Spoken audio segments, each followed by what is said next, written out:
In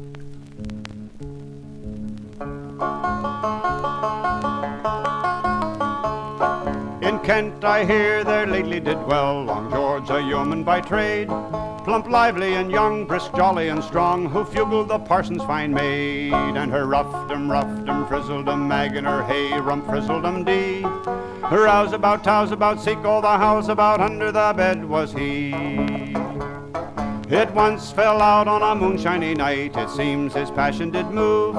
He thought fit to woo her and do something to her, so great was the power of his love. At window then he softly did call, sweet Amber, Mary, pray rise. Since Mayday our dancing love has been advancing, and thou art my beautiful prize. And her roughed-em, frizzled-em mag, hey, rump, frizzled-em dee. Her rouse about, tows about, seek all the house about, under the bed was he.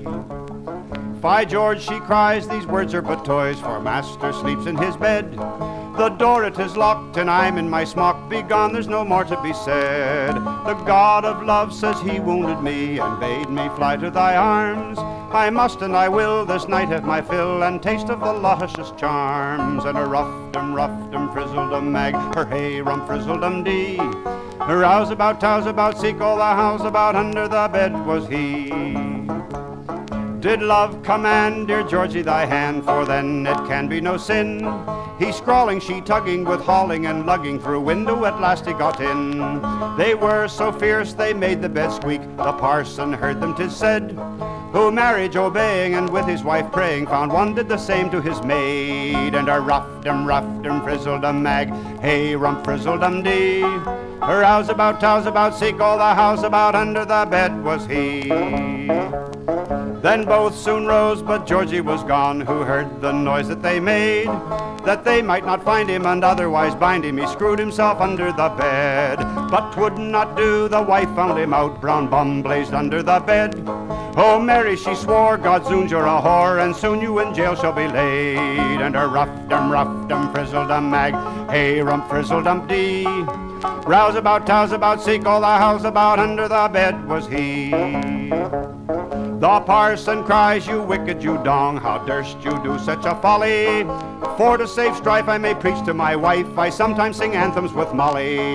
Then out he pulled tall George in his shirt, and gave him with bedstaff and blows. Then sent him away to his farm before day, without ever a rag of his clothes. And her roughed-em, frizzled-em mag, her hey, rump, frizzled-em dee. Rouse about, tows about, seek all the house about, under the bed was he.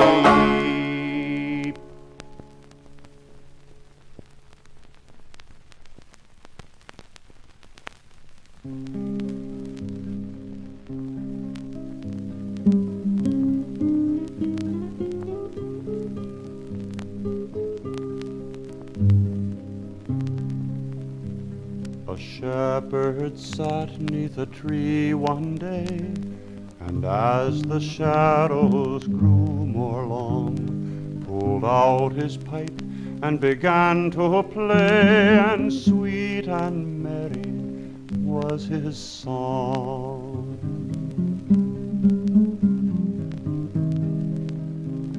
A country damsel from the town, with basket made of woven straw, came gathering rushes on the down, and boldly smiled when she him saw. The shepherd's pipe did gaily sound, as tempting on her back she lay, and when his quivering note she found, how sweetly then this lass could play.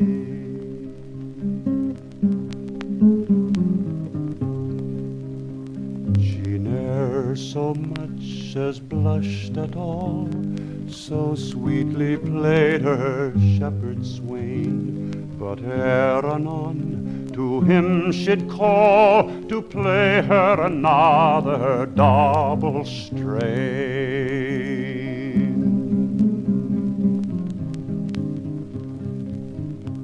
The shepherd again did tune his pipe, and played her a lesson loud and shrill. The maid made his face, did often wipe with many a thank for his goodwill.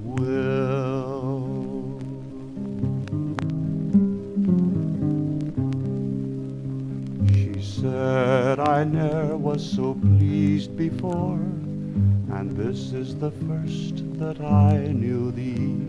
Come play me this very tune once more, and never doubt that I'll dance to thee. The shepherd, he said, as I am a man, I have kept playing from sun till moon. Thou know'st I can do no more than I can. My pipe is clearly out of tune. To ruin a shepherd I'll not seek, she said, as she kissed him 'neath the tree. I'll come again to the down next week, and thou shalt pipe, and I'll come to thee.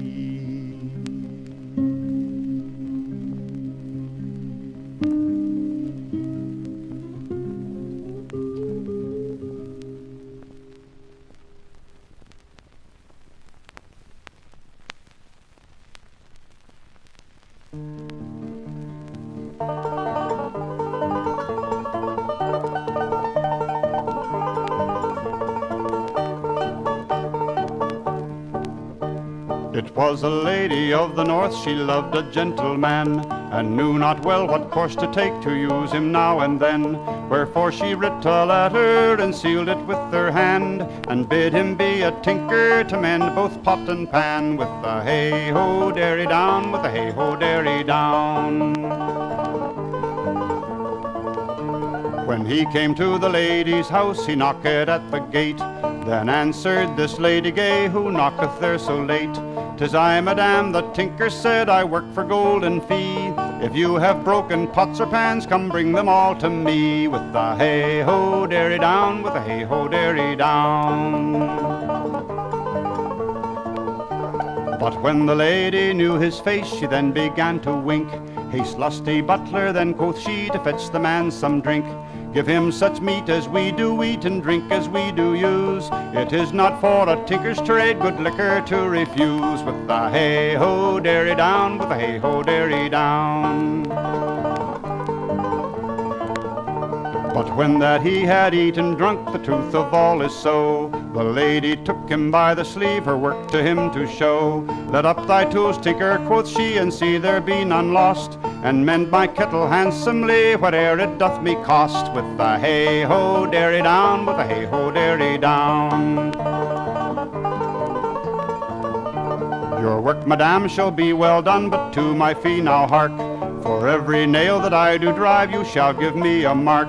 If I not drive the nail full in, I'll have nothing for my pain, and what I do receive of you shall be returned again, with the hey-ho derry down, with the hey-ho derry down.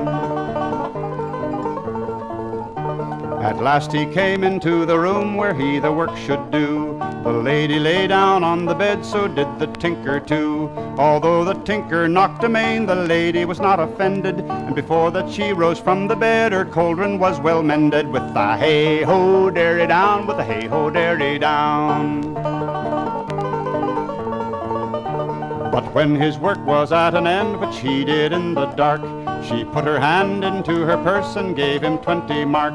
Here's money for thy work, said she, and I thank thee for thy pain, and when my cauldron mending lacks, I'll send for thee again, with the hey-ho derry down, with the hey-ho derry down.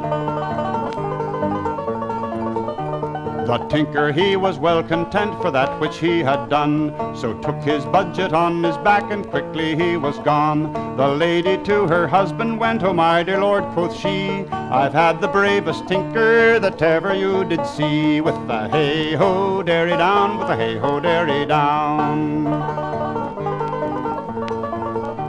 No fault at all this tinker hath, but he takes dear for his work. That little time that he wrought here, it cost me 20 mark. If you had been so wise, quoth he, for to have held your own, before you set him to this work, the price you might have known. With the hey-ho, derry down, with the hey-ho, derry down. Pray hold your peace, my lord, she said, and think it not too dear. If you could do it so well, 'twould save you £40 a year. With that the lord most lovingly, to make all things amends, he kindly kissed his lady gay, and so they both were friends. With the hey-ho, derry down, with the hey-ho, derry down. You merry tinkers, every one that hear this new-made sonnet, when as you do a lady's work, be sure you think upon it. Drive home your nails to the very head and do your work profoundly, and then no doubt your mistresses will pay you for it soundly. With the hey-ho, derry down, with the hey-ho, derry down.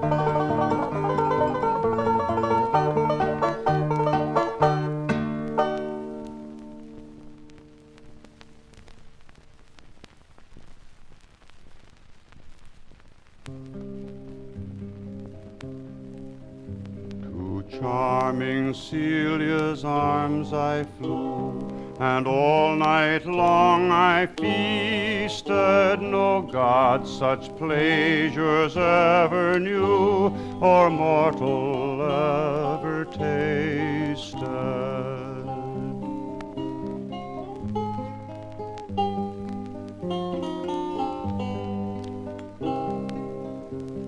Lost in such delicious joy, and blessed beyond expressing, I ask, pray tell me, how I may reward so great a blessing.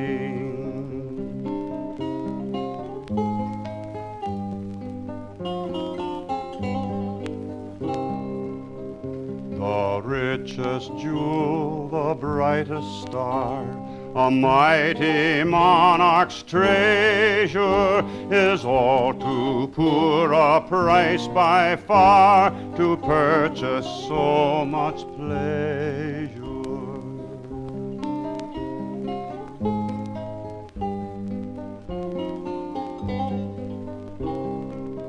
She blushed and said the feast was fine, but ere the sun comes up, all I ask is one more time to come and fill my cup.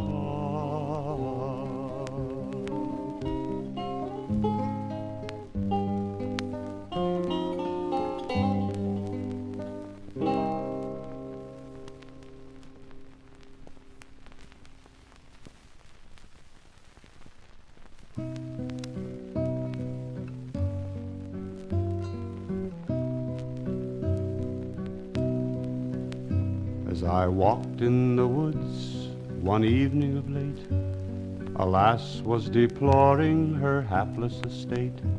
In a languishing posture, poor maid she appears, all swelled with her sighs and flushed with her tears. She cried and she sobbed, and I found it was all for a little of that which Harry gave Doll.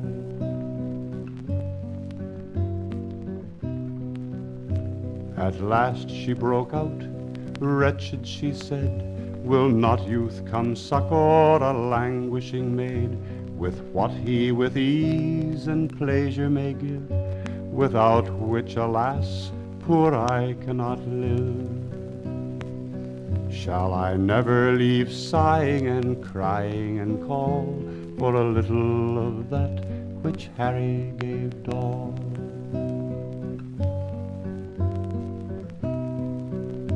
At first when I saw a young man in the place, my color would fade and then flush in my face. My breath it grew short and I shivered all o'er. My breast never popped up and down so before. I scarce knew for what, but now I find it was all for a little of that which Harry gave Doll.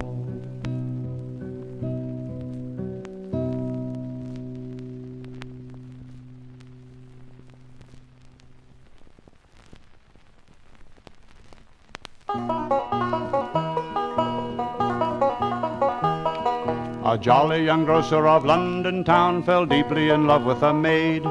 But often he courted her to lie down, but she told him that she was afraid. He tried to enthuse her, but still she refused to consent to his wicked will. She said, "You must tarry until we do marry, and then you shall have your fill."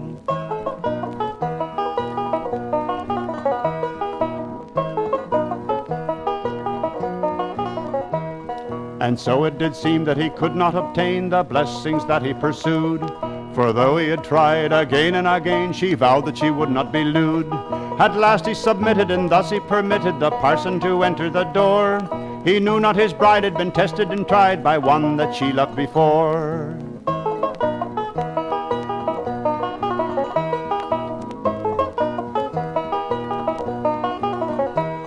And after the marriage had been declared, the drums and the fiddles arrived. And oh, what a thumping and bumping was there to please his lovely bride. There was fiddle come fiddle with hey diddle diddle, and while the music played, there was kissing and loving and heaving and shoving to capture the heart of the maid.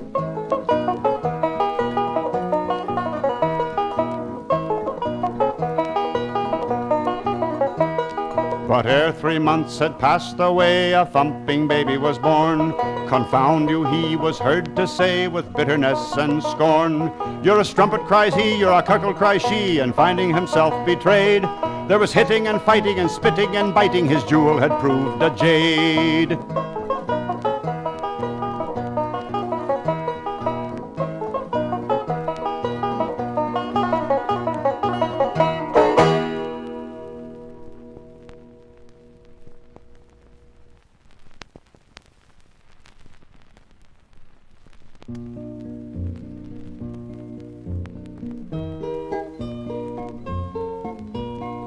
Whilst Alexis lay pressed in her arms he loved best, with his hands round her neck and his head on her breast, he found the fierce pleasure too hasty to say, and his soul in the tempest just flying away.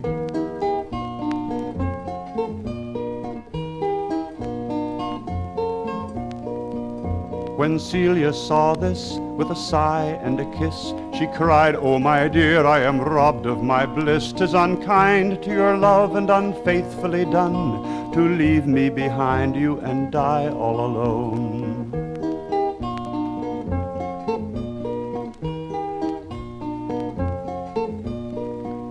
The youth, though in haste and breathing his last, in pity died slowly while she died more fast, till at length she cried, "Now, my dear, let us go. Now die, my Alexis, and I will die too."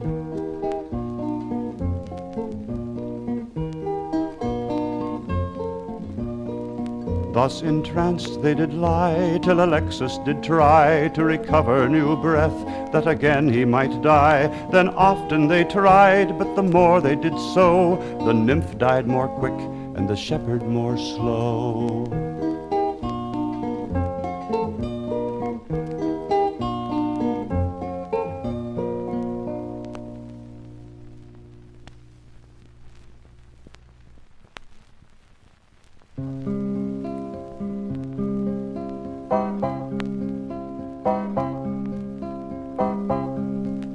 How happy's the miller that lives by his mill, that depends on his own, not on fortune's will. By the sleight of his hand and the strength of his back, how merrily his mill goes clack, clack, clack, clack, clack, clack. If his wife proves a shrew, as oft is the case, he knows what he can do to bring smiles to her face. With his hand to the mill and his shoulder to the sack, he drowns all discord with his musical clack, clack, clack, clack, clack, clack.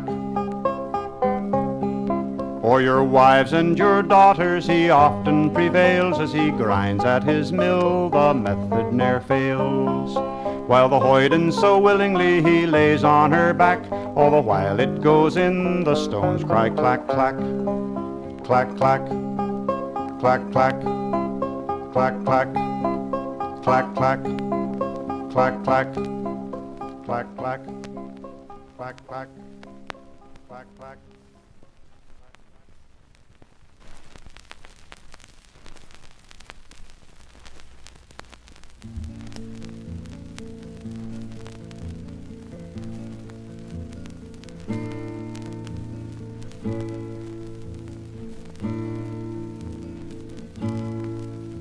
My mistress is a hive of bees in yonder flowery garden. To her they come with laden thighs to ease them of their burden.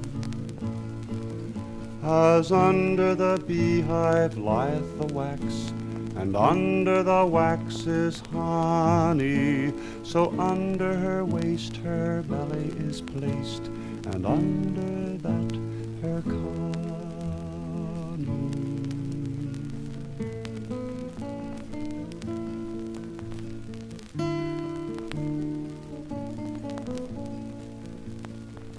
My mistress is a mine of gold, would that it were her pleasure to let me dig within her mold and roll among her treasure. As under the moss the mold doth lie, and under the mold is money, so under her waist her belly is placed, and under that her coney.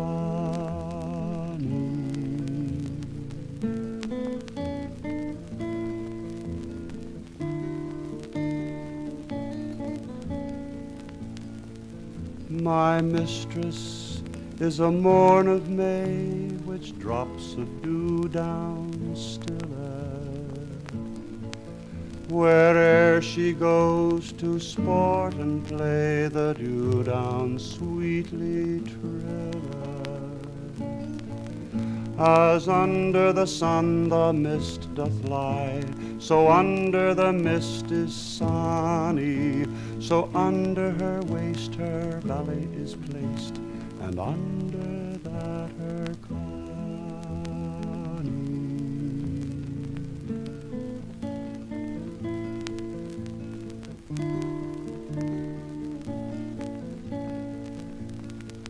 My mistress is a pleasant spring that gildeth water sweet, that doth refresh each withered thing lies trodden under feet. Her belly is both white and soft, and downy as a bonny, that many gallants wish full oft to play but with her coney.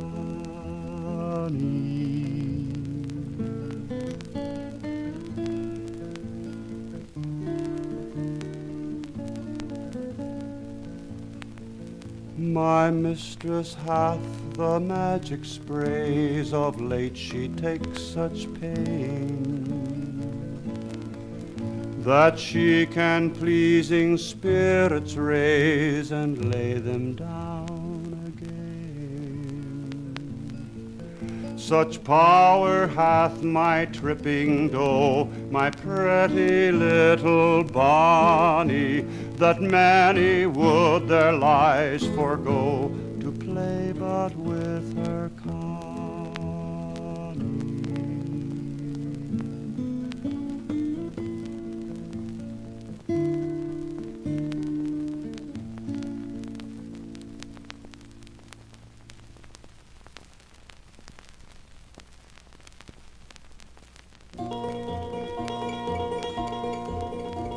Give me the buxom country lass, hot piping from the cow. She'll take a touch upon the grass. Ah, yes, and thank you too. Ah, yes, and thank you too.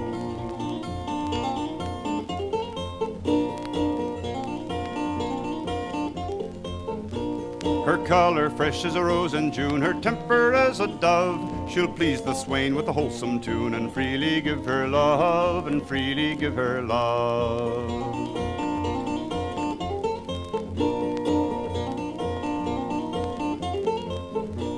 These London wenches are so stout, they care not what they do. They will not let you have a bout without a crown or two, without a crown or two.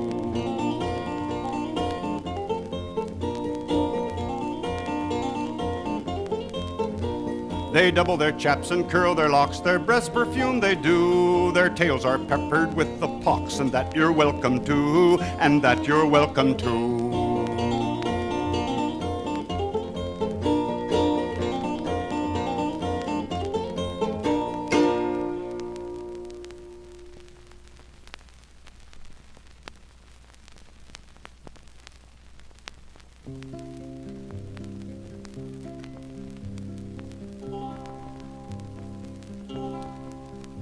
The night her silent sable wore and blooming was the skies, of glittering stars appeared no more than those in Nellie's eyes.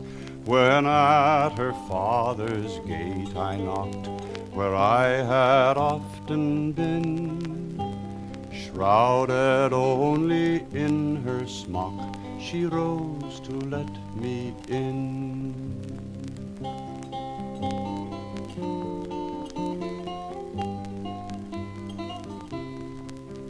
Fast locked within my fond embrace, she trembling stood ashamed, her glowing lips and heaving breasts at every touch enflamed. My eager passion I obeyed, resolved the fort to win, and she at last gave her consent to yield and let me in.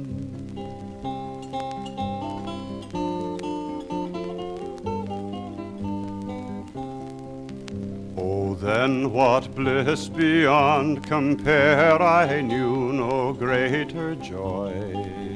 Enrolled in heavenly happiness, so blessed a man was I. And she, all ravaged with delight, bade me oft come again, and kindly vowed that every night she'd rise and let me in.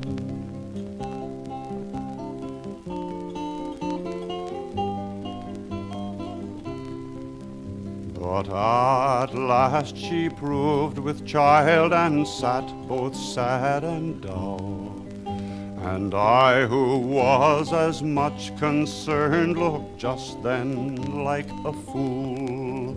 Her lovely eyes with tears ran o'er, repenting her rash sin, and she cursed the fatal hour that ere she let me in.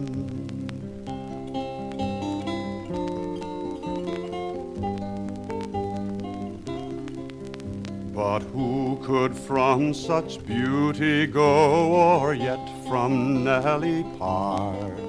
I loved her dear and could not leave the charmer of my heart. We wedded and concealed our crime, then all was well again, and she doth bless the happy night she rose to let me in.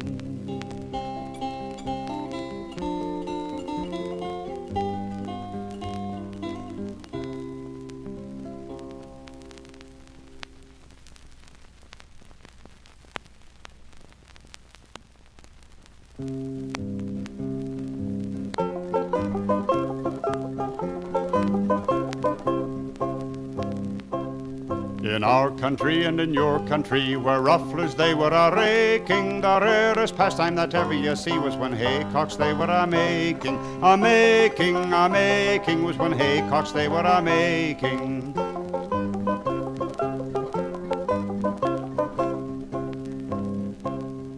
Timmy and Tom with bottle and bag, so merrily they were a-quaffing. If you'd but seen how Joan's buttocks did wag, you'd burst your heart with laughing, with laughing, with laughing. You'd burst your heart with laughing.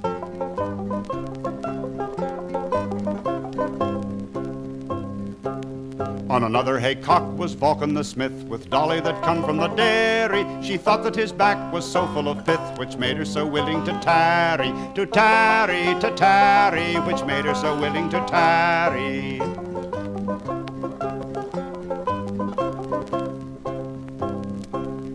When down in the dale was Tumble-down Dick, the wenches they caught him and held him. Since he could not give them the thing they did lack, poor fellow they threatened to geld him, to geld him, to geld him. Poor fellow they threatened to geld him.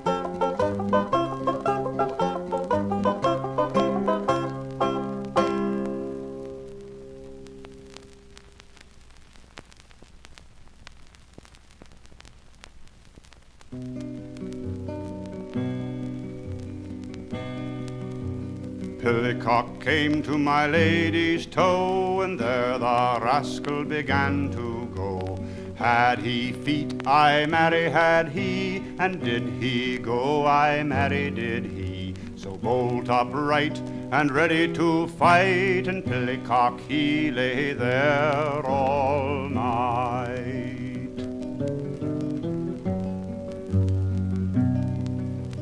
Pillicock came to my lady's heel, and there the rascal began to feel.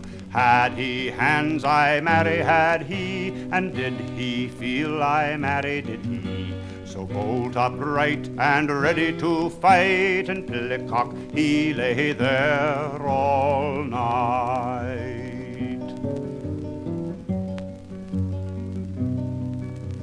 Pillicock came to my lady's shin, and there the rascal began to grin. Had he teeth, I marry, had he, and did he grin, I marry, did he. So bolt upright and ready to fight, and Pillicock he lay there all night.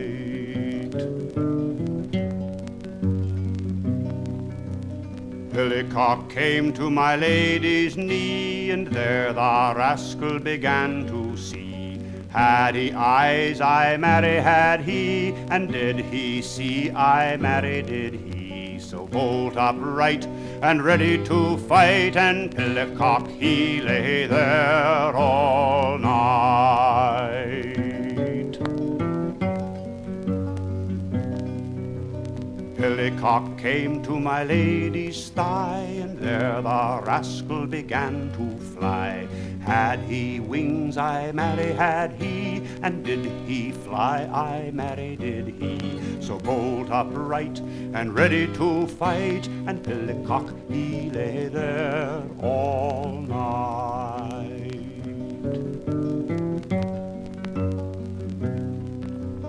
Pillicock came to my lady's quilt, and there the rascal began to tilt. Had he a lance, I marry, had he, and did he tilt, I marry, did he. So bolt upright and ready to fight, and Pillicock he lay there all night.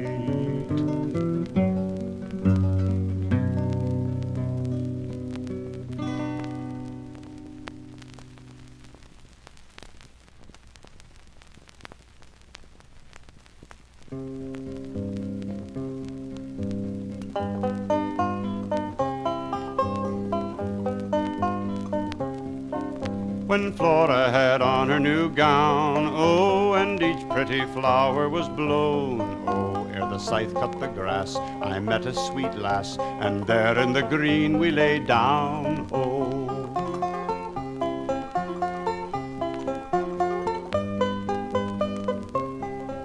She got up again and did frown, oh, and called me both coxcomb and clown, oh, 'cause I kissed lip and cheek, t'other thing did not seek, when I had her so neatly there down, oh.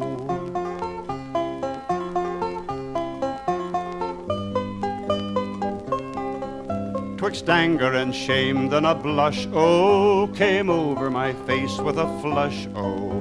What I lost on the grass, like a good-natured lass, she afforded me under a bush, oh.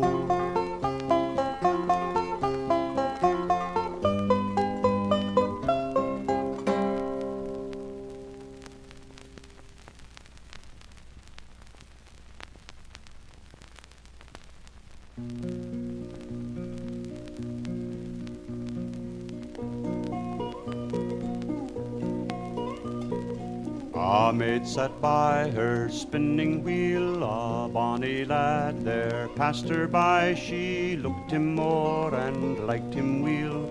Good faith he had a bonny eye. Her heart now panting she did feel, but still she turned her spinning wheel. Most gracefully he did appear as he her presence did draw near, and round about her slender waist he clasped his arms and her embraced. To kiss her hand he down did kneel, but still she turned her spinning wheel. He stopped and gazed and blithely said, "Now speed the wheel, my bonny maid, but if thou to the haycock go, I'd learn thee better work, I trow." Good faith the maiden liked him weel, but still she turned her spinning wheel. He lowly took his bonnet off and sweetly kissed her lips so soft, yet still between each honey kiss he urged her on to farther bliss, till she resistless fire did feel, then let alone her spinning wheel. Among the pleasant cocks of hay, then with her bonny lad she lay. What damsel ever could deny a youth with such a charming eye? The pleasure I cannot reveal, it far surpassed the spinning wheel.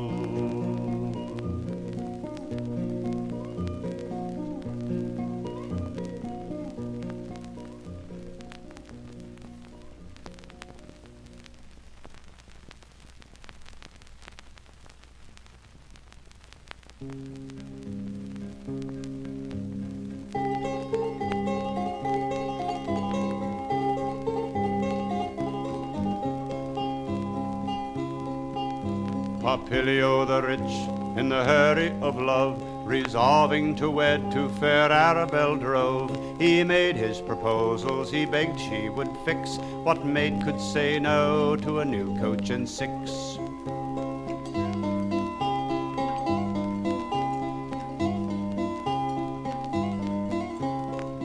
We'll suppose they were wed, the guests bid supper done, the fond pair in bed and the stocking was thrown. The bride lay expecting to what this would tend, since created a wife wished to know to what end.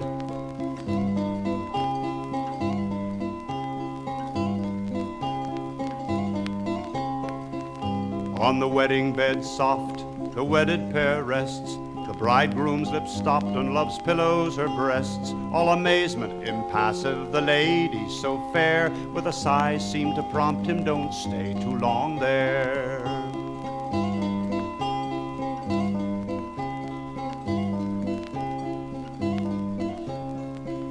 All round her slim waist he encircled his arms, he raptures rehearsed on her unpossessed charms. Says the fair one, and gaped, "I hear all you pretend, but now, for I'm sleepy, pray come to an end."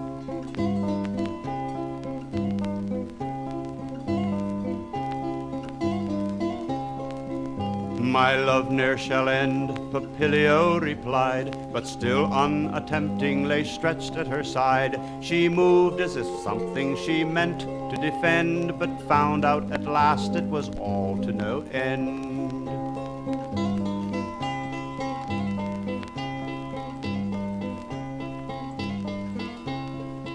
In disdain, starting up from the impotent boy, she sighing pronounced, "There's an end of my joy." She resolved this advice to her sex she would send, "Never wed till you're sure you can wed to some end."